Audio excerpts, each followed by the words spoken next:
And I'm a very firm believer, that lone soldiers, young men who make a decision to leave their parents and come to a country which is more advanced than it was, but still has a lot of its growing pains, and to join the army in any capacity, you are the ones who really bring that spirit back to Israel. And we need not only to recognize that, but we need to learn from that.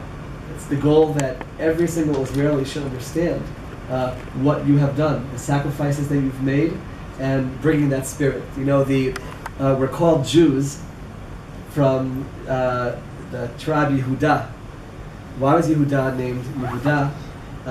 Because Leah said, Hapam odet Hashem. Now I give thanks to Hashem. She was given her fourth child, and we won't get into all the background, but it's because of our ability to say thank you.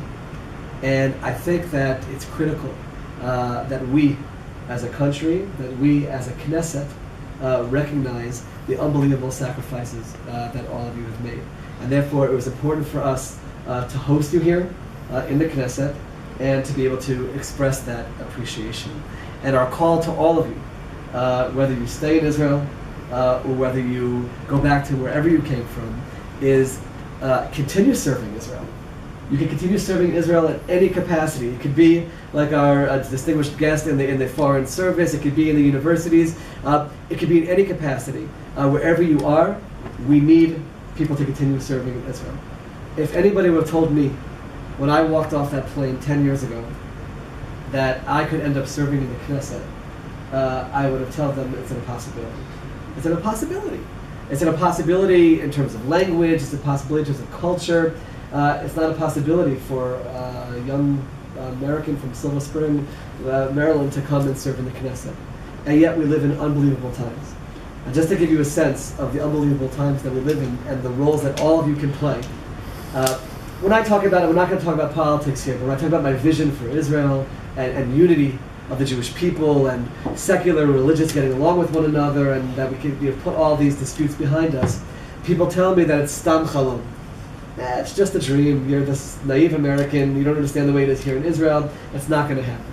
When they say it's stam chalom, I think about something that happened 30 years ago, I was a young kid in Silver Spring, and we went to demonstrate in Washington, D.C., outside the Soviet embassy, the Russian embassy, a time that we can't even think of. I'm sure all of you served with Russian olim here.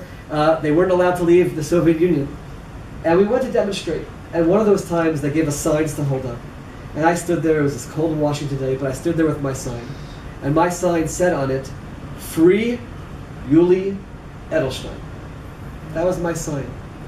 You want to talk about dreams? David HaMelech says, "Shir HaMa'alot b'shuv Adonai shivat Zion hayinu kechomim." We're like dreamers that we're here. 30 years later, I'm blessed to sit as a member of the Israeli Knesset, and Yuli Edelstein is the speaker of the Knesset. Right? 30 years ago, I'm not thinking about Aliyah, not thinking about politics, just being a regular American kid. He was sitting and languishing in a prison cell in Siberia, and here we are, reunited in Yerushalayim on a daily basis. And it's important for all of you to realize that nothing is stam chalom. Nothing is just a dream. You can accomplish, you've already accomplished so much.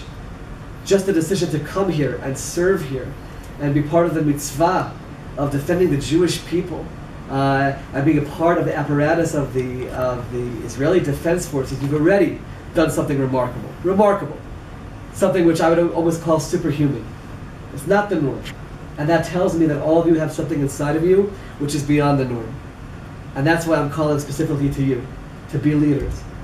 Be leaders in Israel, be leaders in the diaspora, and stand up for what you believe, and don't let anybody ever tell you that anything is stam chalom, that it's just a dream. We were hearing just now about the Negev being barren, and now you can drive and you can see cities. We're talking about Beersheba becoming the cyber capital of Israel.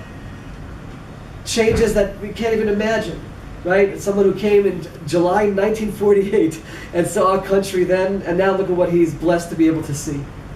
So we have to take that leadership now and take this country and make it even better. And every single one of you can absolutely play a role in doing that. We thank you from the bottom of our hearts for your service And it's an honor for me to be here in this role, to be able to be in your presence, to thank you for your service. And always remember that if you made that decision to leave your parents, leave home at a young age, put yourselves in certain cases in danger, but in tough circumstances, no matter what you did in the military, the sky is the limit in terms of what you can do for the Jewish people and for the state of Israel. And it's just from the bottom of our heart, we say thank you, and we look forward to seeing unbelievable things from all of you in the future. And now it's my honor to be able to call each one of you up one by one, I believe, and